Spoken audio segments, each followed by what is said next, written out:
we're about 35 million inhabitants, of course, in Canada right now. Of course, most of our population is located in Ontario. The growth rate actually is quite interesting in Canada. We have about 1% growth rate annual over the last 15 years. It's been fairly stable, which means that we're among the G8 countries with the highest population growth. Actually, we often been there. United States is close to us, but we're having in Canada over the last 15, 20 years a higher population growth than what we observe in most European countries, for example, and Japan. So there's a fairly sustained population growth.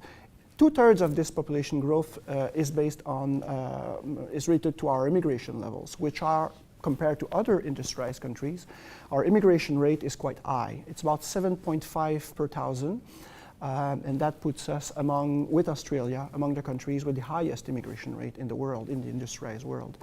So that leads to a fairly important population growth. We have also, right now, a fairly younger population when you compare to other industrialized countries, such as some in Europe and Japan, of course, which has one of the oldest population among industrialized countries. So Canada right now has a fairly young population, but it'll be aging very fast in coming years. That's something as well pretty special to Canada.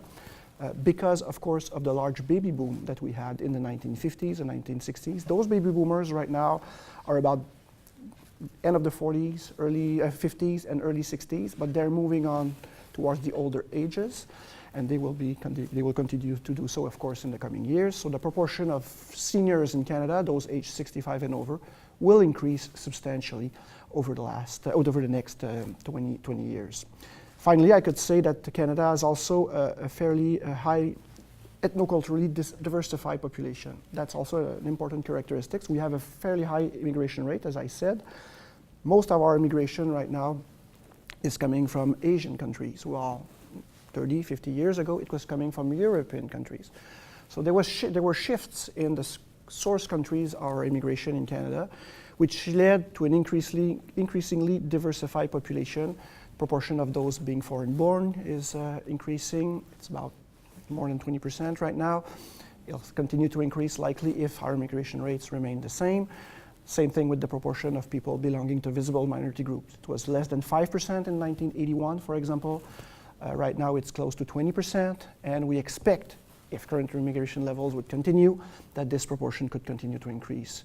And in some areas, such as Toronto, for example, our last sets of projections were showing that in the census metropolitan area of Toronto, 60% of the population could belong to a visible minority group by 2031.